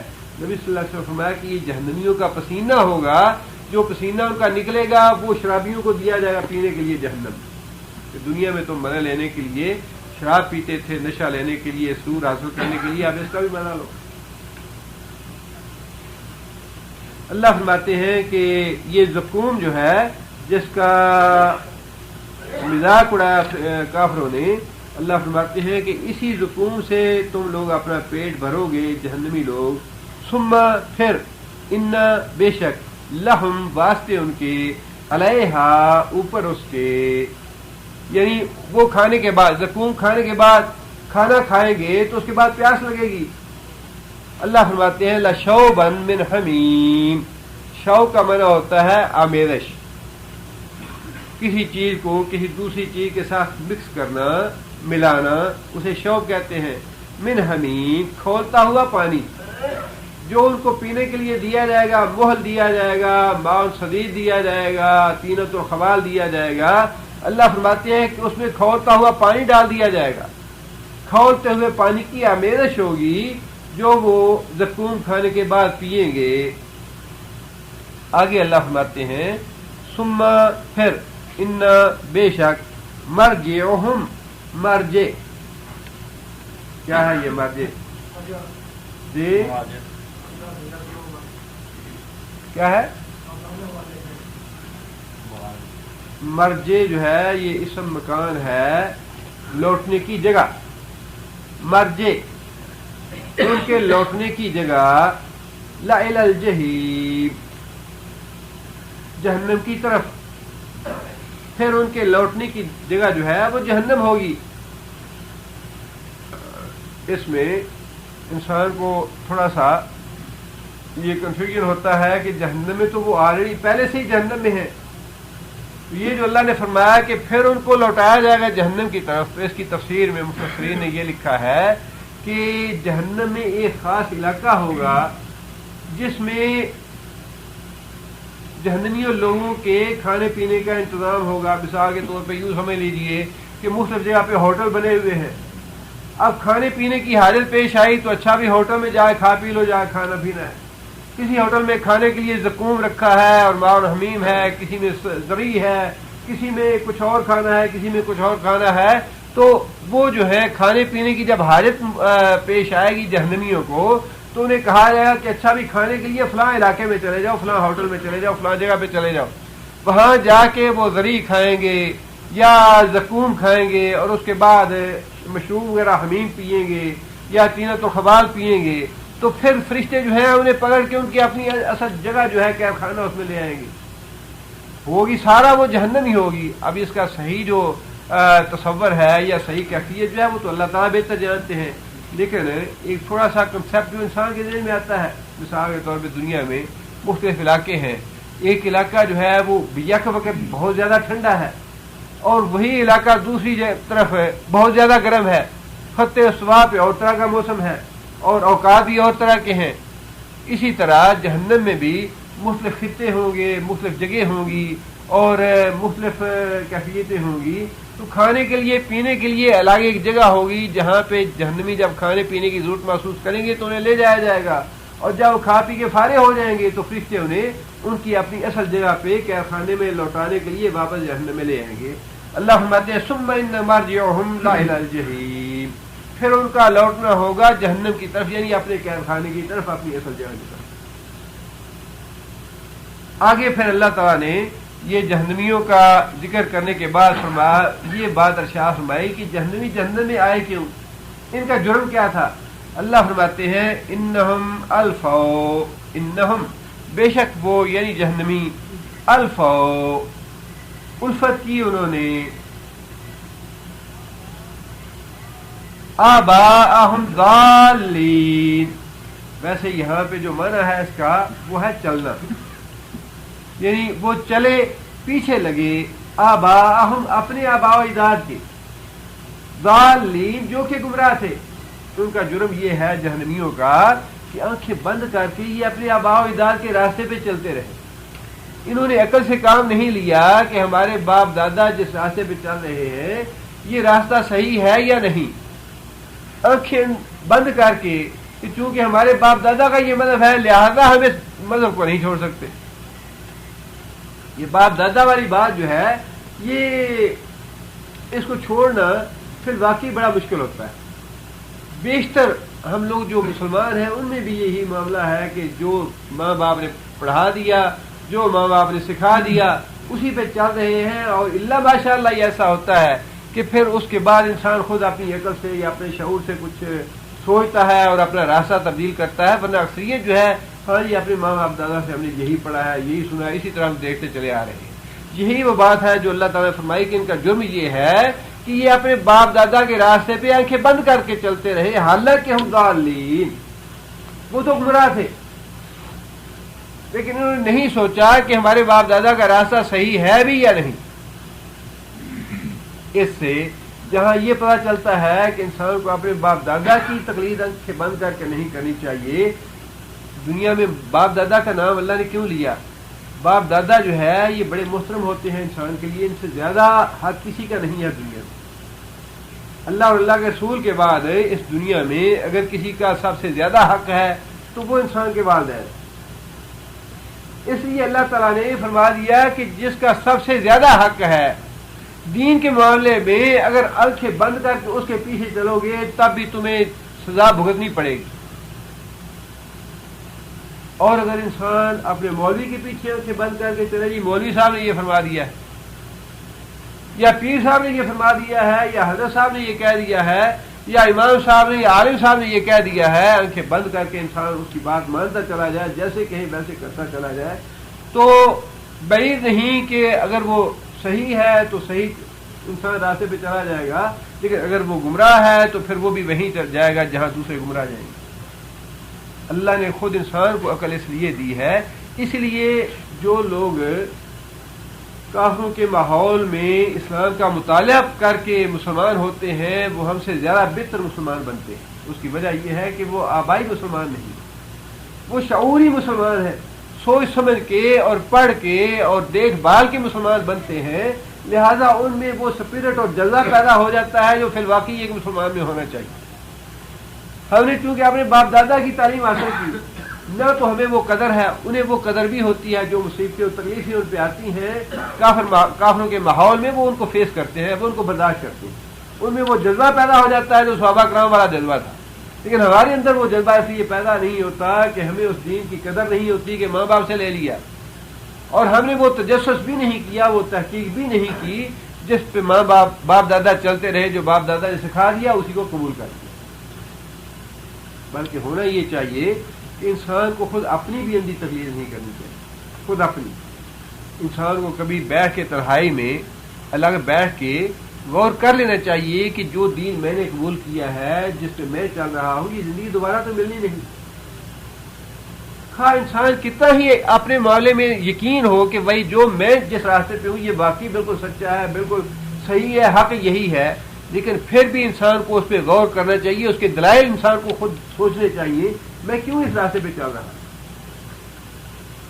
جس دین کو میں نے قبول کیا ہے یا جس مسلک کو یا جس مذہب کو میں نے جس راستے کو قبول کیا ہے کیوں کیا ہے، کیا دلائل ہے اس کے، پھر واقعی یہ صحیح ہے یا اس میں کوئی خامی یا کمزوری ہے. انسان کو اس بات کا پورا یقین ہونا چاہیے کہ دو چیزیں جو ہیں یہی سچائی کا اور حق کا اور صراط مستقیم ہے، اللہ کی کتاب قرآن مجید اور رسول اللہ صلی اللہ علیہ وسلم کی سنت. یہ دو چیزیں جو ہیں یہ تو 100% برحق ہے، سچ ہے، صراط مستقیم. اور اس کے بعد کا جو معاملہ ہے اس کا انحصار ہے اس بات پہ کہ وہ قرآن و سنت کے مطابق ہے یا نہیں. جو 100% سچائی ہے وہ کتاب و سنت ہے. اس لیے نبی صلی اللہ علیہ وسلم نے یہ بات ارشاد فرمائی قرآن مجید کے بارے میں، یہ بات ارشاد فرمائی جو پچھلے درس میں بھی میں نے حدیث سنائی تھی آپ کو. اس میں یہ بات ہے کہ قرآن مجید جو ہے یہ ایک رسی کی طرح ہے جس کا ایک سرا اللہ کے ہاتھ میں ہے، ایک سرا تمہارے ہاتھ میں، اس کو تھامے رہو، نہ گمراہ ہوگے نہ ہلاک ہوگے، نہ گمراہ ہوگے نہ ہلاک ہوگے۔ قرآن مجید کو تھامے رہو، نہ گمراہ ہوگے نہ ہلاک ہوگے، جس کا مطلب یہ ہے کہ قرآن مجید کی رسی کو اگر چھوڑ دیا نتیجہ کیا نکلے گا؟ ہلاک بھی ہوگے، گمراہ بھی ہوگے۔ اور نبی صلی اللہ علیہ وسلم نے خود اس بات کی مزید یہ وضاحت فرما دی، جس کی وضاحت قرآن مجید میں بھی جا بجا کی گئی ہے، اور وہ یہ ہے کہ میں تمہارے اندر دو چیزیں چھوڑے جا رہا ہوں، انہیں تسمتم بہی، اگر تم نے ان کو مضبوطی سے پکڑے رکھا، لن تضلوا ابدا، کبھی بھی گمراہ نہیں ہوگے، کتاب اللہ و سنت نبیہ، اللہ کی کتاب اور اللہ کے رسول کی سنت، اللہ اور اللہ کے رسول کی بات، اللہ کی کتاب، نبی صلی اللہ علیہ وسلم کی سنت، یہ دو چیزیں بنیاد ہیں دین اسلام کی۔ اس کے بعد کی چیزیں جو ہے وہ رائے بھی ہو سکتی ہے، قیاس بھی ہو سکتا ہے، اور علماء کی، فضلاء کی اور ائمہ کی ساری باتیں ہو سکتی ہیں۔ اگر وہ کتاب و سنت کے مطابق ہیں تو ان کو قبول کر لو، اگر کتاب و سنت کے مطابق نہیں ہے تو ان کو چھوڑ دو۔ بنیاد جو ہے وہ کتاب و سنت ہے۔ اور پھر وہی بات آ گئی کہ اللہ تعالیٰ نے یہ عقل جو ہے یہ اسی لیے دی ہے کہ انسان دین کا راستہ سوچ سمجھ کے اختیار کرے۔ کتابیں اسی لیے بھیجی ہیں کہ یہ زندگی برباد نہ کرو، رسول اس لیے بھیجے کہ تمہاری یہ زندگی ہلاکت میں نہ چلی جائے، اس دنیا میں سوچ سمجھ سے کام لو اور صحیح راستہ اختیار کرو، تاکہ آنے والی زندگی جو ہے وہ تمہاری ضائع نہ ہو جائے۔ اندھی تقلید جو ہے آباء و اجداد کی ہو، ائمہ کی ہو، یا علماء کی ہو، فضلاء کی ہو، پیروں کی ہو، یا مرشدوں کی ہو، کسی کی بھی ہو، دین میں وہ اس کی مذمت کی گئی ہے۔ اگر تو وہ صحیح راستے پہ ہیں انسان صحیح راستے پہ چلا جائے گا، اگر وہ گمراہی کے راستے پہ ہے تو انسان ہلاک ہو جائے۔ لہذا اس سے منع فرمایا گیا، ان کا جرم یہ ہے کہ انہم الفوا آباءہم ضالین، کہ یہ اپنے گمراہ آباء و اجداد کے راستے پہ آنکھیں بند کر کے چلتے رہے۔ فہم علی آثارہم یہرعون، فہم اور وہ یعنی جہنمی، علی آثار، آثار کا واحد کیا ہے؟ اثر کا معنی نشان، مراد ہے قدموں کا نشان، اور یہ جہنمی اپنے آباء و اجداد کے قدموں کے نشانوں پہ یہرعون، ہرا کہتے ہیں کہ بے چینی کے ساتھ تیزی سے بھاگنا، پلین چھوٹ نہ جائے، ٹائم تھوڑا رہ گیا، بھائی جلدی سے بھاگو، تیزی سے بھاگو، کہیں فلائٹ مس نہ ہو جائے، ٹرین چھوٹ نہ جائے، تیزی سے سرعت کے ساتھ اور بے چینی سے دوڑنے کو ہارا کہا جاتا ہے۔ ویسے تو ہارا بھی لفظ استعمال ہوتا ہے، حروف بھاگنا، لیکن ہارا کے لفظ میں پوشیدہ ہے یہ بات کہ بے چینی سے تیزی سے بھاگنا، کہ یہ لوگ جہنمی جو ہیں یہ اپنے آباء و اجداد کے نقش قدم پہ بڑی بے چینی سے اور تیزی سے بھاگتے رہے، اور اس کو بڑی مضبوطی سے تھامے رکھا کہ نہیں جی یہ تو ہمارے باپ دادا کی بات ہے۔ ابو لہب کے بارے میں یہ واقعہ آتا ہے کہ ابو لہب نے بھی ایک دفعہ فیصلہ کر لیا تھا کہ میں ایمان لے آؤں۔ نبی صلی اللہ علیہ وسلم کو ویسے تو سارے بدبخت یہ جانتے تھے کہ نبی صلی اللہ علیہ وسلم اللہ کے سچے رسول ہیں، لیکن وہ جو ایک اپنی چودراہٹ تھی، ضد تھی، ہٹ درمی تھی، جس کو وہ ختم نہیں کرنا چاہتے تھے، اس کی وجہ سے ایمان لانے کو تیار نہیں تھے۔ اپنے آباء و اجداد کی جو تقلید تھی کہ باپ دادا کا مسئلہ ہے، ابو طالب جو ہے وہ بھی تو اسی لیے مرے نا بغیر کلمے کی۔ ابو طالب مرنے لگے تو نبی صلی اللہ علیہ وسلم نے کہا کہ میرے کان میں کلمہ پڑھو، اور ساتھ بیٹھے ہوئے تھے ابو جہل اور عتبہ اور شیبہ، وہ کہنے لگے کہ ابو طالب مرتے ہوئے باپ دادا کا دین نہ چھوڑ کے مرنا، نہ کٹ جائے گی خاندان کی، لوگ کہیں گے کہ لوگ دیکھو مرتے ہوئے کلمہ پڑھ گیا، اپنے باپ دادا کا دین چھوڑ دیا۔ اور ابو لہب جو تھا وہ بھی ایمان لانے کو تیار ہو گیا جب کافروں نے دیکھا کہ یہ تو حمزہ بھی چلا گیا، عمر بھی چلے گئے اور دوسرے بڑے بڑے جا رہے ہیں، تو اس کے ساتھ ابو لہب بھی چلا گیا، تو پیچھے کیا رہ جائے گا؟ کچھ تدبیر کرنی چاہیے جس سے یہ رک جائے۔ انہوں نے کہا کہ ابو لہب تم محمد صلی اللہ علیہ وسلم کے جادو میں نہ آ جانا، اس کی باتوں کے چکر میں نہ آ جانا، کبھی ذرا اس سے یہ تو پوچھو کہ یہ تمہارے باپ دادا کے بارے میں کیا کہتا ہے، کہ تمہارے باپ دادا کہاں گئے؟ ابو لہب نے کہا ہاں ہمارے باپ دادا کے بارے میں بات کرتا ہے، اچھا میں پوچھتا ہوں کیا کہتا ہے۔ تو بلال نے جا پوچھا نبی صلی اللہ علیہ وسلم سے کہ محمد تم ہمارے باپ دادا کے بارے میں وہ کہاں گیا، جنت میں گیا یا جہنم میں گیا؟ نبی صلی اللہ علیہ وسلم فرمایا کہ وہ تو جہنم میں گیا، جو ایمان نہیں لایا جہنم میں گیا۔ کہنے لگا ٹھیک ہے پھر میں نہیں ایمان لایا، اگر تم ہمارے باپ دادا کو یہ کہتے ہو وہ گمراہ تھے تو تم تو ہمارے باپ دادا ہی گستاخی کرتے ہو، تم تو بڑے گستاخ ہو۔ پھر کہنے لگا کہ نہیں، مجھے یہ دین نہیں چاہیے۔ پھر گیا، وہ جو جہنم میں جانا تھا چلا گیا۔ باپ دادا کی محبت اور عقیدت جو ہے یہ فی الواقع اتنی ہوتی ہے، اس کو چھوڑنا بڑا مشکل ہے۔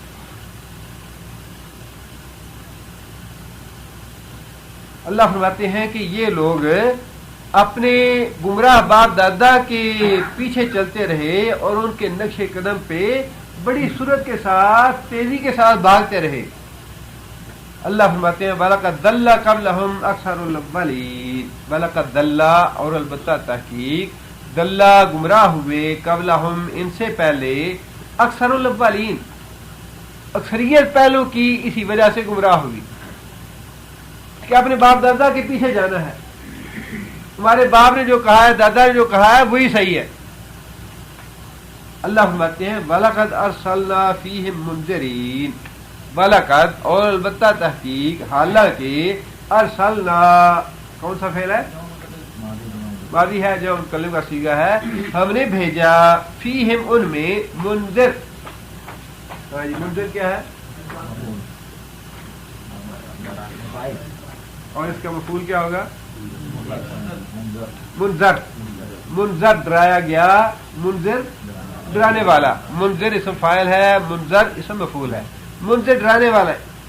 حالانکہ ارسلنا ہم نے بھیجے، فیہم ان میں، منذرین ڈرانے والے، یعنی پیغمبر بھی آئے ان میں، پیغمبروں نے آگے دعوت بھی دی ان کو، لیکن اس کے باوجود انہوں نے اپنے باپ دادا کی ہی پیروی کی، پیغمبروں کی بات چھوڑ دی، پیغمبروں کی بات نہ مانی، باپ دادا کی بات مان لی اور ان کے پیچھے چلتے رہے۔ آگے اللہ فرماتے ہیں فنظر، اللہ فرماتے ہیں فنظر پس دیکھو، کیفا کان عاقبۃ المنذرین، اے محمد صلی اللہ علیہ وسلم دیکھو، کیفا کیسا ہوا، تھا کانا تھا، عاقبہ انجام، منذر یہاں پہ منذر بھی آ گیا، منذر بھی آ گیا۔ منذر کیا ہے؟ مفعول، ڈرائے گئے، جو ڈرائے گئے تھے، دیکھو پھر ان کا انجام کیا ہوا، جنہوں نے رسولوں کی تکذیب کی، رسولوں کی بات نہیں مانی، اپنے باپ دادا کے پیچھے آنکھیں بند کر کے چلتے رہے۔ اللہ فرماتے ہیں کہ ذرا دیکھو کہ ان کا انجام کیا ہوا، کس طرح ہم نے ان کو ہلاک کیا، کس طرح ہم نے ان کا نام و نشان مٹا دیا۔ اللہ فرماتے ہیں الا عباد اللہ المخلصین، اس انجام سے کون لوگ بچے؟ الا مگر، عباد اللہ، اللہ کے وہ بندے، مخلصین جو چنے گئے، جن کو اللہ نے خالص اپنے لیے کر لیا، جن پہ اللہ تعالیٰ نے اپنا احسان کیا، اپنا فضل کیا، اپنا انعام کیا، چن لیا ان کو کہ میں نے اس بندے کو اپنے دین کے لیے چن لیا ہے، میں نے اس بندے کو صراط مستقیم کے لیے چن لیا ہے۔ آپ نے دیکھا یہ اللہ تعالیٰ کی تقسیم، اللہ تعالیٰ بہتر جانتے ہیں اس کی حکمت کیا ہے، اس کی مصلحت کیا ہے، لیکن یہ نصیب کی بات ہے۔ سگے دو بھائی ہوتے ہیں، ایک کو اللہ تعالیٰ ہدایت دے دیتے ہیں، ایک آدمی گمراہی کے راستے پہ ہے، ماں باپ ہے یا باپ بیٹا ہے، باپ جو ہے وہ گمراہی کے راستے پہ ہے، بیٹے کو اللہ تعالیٰ ہدایت نصیب کر دیتے ہیں۔ اللہ فرماتے ہیں کہ ہم چن لیتے ہیں خاندانوں میں سے، قبیلوں میں سے، کنبوں میں سے، لوگوں میں سے۔ خود نبی صلی اللہ علیہ وسلم کے بارے میں بھی اللہ تعالیٰ نے فرمایا کہ ہم نے محمد صلی اللہ علیہ وسلم کو چن لیا، ساری دنیا میں سے ہاشم خاندان، قریش خاندان کو چن لیا، پھر اس کے آگے ہاشم کو چن لیا، پھر اس کے آگے ہم نے محمد صلی اللہ علیہ وسلم کے خاندان کو اور ان میں سے محمد صلی اللہ علیہ وسلم کو چن لیا۔ اللہ تعالیٰ فرماتے ہیں کہ ہمارے عذاب سے، ہماری پکڑ سے اور گمراہی سے، ہلاکت سے وہی لوگ بچتے ہیں جن کو ہم چن لیتے ہیں۔ اللہ تعالیٰ اپنے بندوں کو اپنے کام کے لیے، اپنے دین کے لیے چنتے ہیں۔ لہذا ہدایت کے معاملے میں جو سورہ فاتحہ ہمیں اللہ تعالیٰ نے سکھائی، جس میں جو اس کا نچوڑ ہے وہ یہی ہے اہدنا الصراط المستقیم، ہر وقت انسان کو صراط مستقیم کی دعا کرتے رہنا چاہیے۔ ہدایت اللہ کے ہاتھ میں، ہدایت نہ نبی صلی اللہ علیہ وسلم کے ہاتھ میں تھی، نہ کسی پیر مرشد کے ہاتھ میں ہے، نہ کسی عالم اور فقیہ کے ہاتھ میں ہے، ہدایت خالص اللہ نے اپنے ہاتھ میں رکھی۔ تبلیغ تو انسان کر سکتا ہے، میسج پہنچا سکتا ہے، رسول اللہ صلی اللہ علیہ وسلم کو بھی اللہ تعالیٰ نے فرمایا وما علیک الا البلاغ، اے محمد صلی اللہ علیہ وسلم آپ کی ذمہ داری یہ ہے کہ آپ بات کو پہنچا دیں، ہدایت دینا ہمارا کام ہے، یہ ہمارے ہاتھ میں۔ یہ بڑا اللہ کا انعام ہے، بڑا اللہ کا فضل ہے جس آدمی کو اللہ تعالیٰ ہدایت دے دے، جس آدمی کو اللہ تعالیٰ صراط مستقیم پہ لے آئے۔ انسان یہ نہ سوچے ہاں جی میں نے یہ کیا، میں نے وہ کیا، میں نے مطالعہ کیا، میں نے محنت کی، میں نے یہ پڑھا، میں نے وہ پڑھا، کچھ بھی نہیں، یہ صرف اللہ کا فضل ہے، اللہ کا انعام ہے۔ اور اس فضل کا اور انعام کا انسان کی زندگی کی پیدائش سے لے کر جنت میں جانے تک سارے معاملات جو ہیں وہ اللہ کے ہاتھ میں، اللہ کے فضل اور اللہ کے انعام سے۔ اس لیے اللہ نے فرمایا کہ اس عذاب سے، اس گمراہی سے، اس ہلاکت سے وہی لوگ بچیں گے، الا عباد اللہ المخلصین، اللہ کے وہ بندے جن کو اللہ نے چن لیا اپنے لیے خالص کر لیا۔ اس کے بعد اللہ تعالیٰ نے مثالیں انبیاء کی ارشاد فرمائیں اسی پس منظر میں کہ جو لوگ اپنے آباء و اجداد کی باتوں پہ چلتے رہے، اپنے آباء و اجداد کی دین پہ چلتے رہے اور انبیاء کی، رسولوں کی تکذیب کی، ان کی باتوں کو نہ مانا، اور پھر اللہ نے فرمایا کہ ان کا انجام کیسا ہوا، کیسا ان کی عاقبت تھی۔ اس کی پھر آگے اللہ تعالیٰ نے مثالیں دی، پہلے نوح علیہ السلام کی مثال دی، اس کے بعد پھر آگے ابراہیم علیہ السلام کی مثال دی، موسیٰ علیہ السلام کی مثالیں دی، انبیاء کی مثالیں دے کے اللہ تعالیٰ نے یہ بات ارشاد فرمائی اور سمجھائی کہ جو لوگ آنکھیں بند کر کے تقلید کرتے رہے اپنے آباء و اجداد کی، وہ گمراہ ہو گئے، ہلاک ہو گئے اور تباہی کے راستے پہ چلتے رہے، اور جنہوں نے انبیاء کی اور رسولوں کی اتباع کی، پیروی کی، ان کی بات کو تسلیم کر لیا، اللہ تعالیٰ نے ان کو صراط مستقیم پہ ڈال دیا اور ہلاکت سے بچا لیا۔ سبحان ربک رب العزت عما یصفون وسلام علی المرسلین۔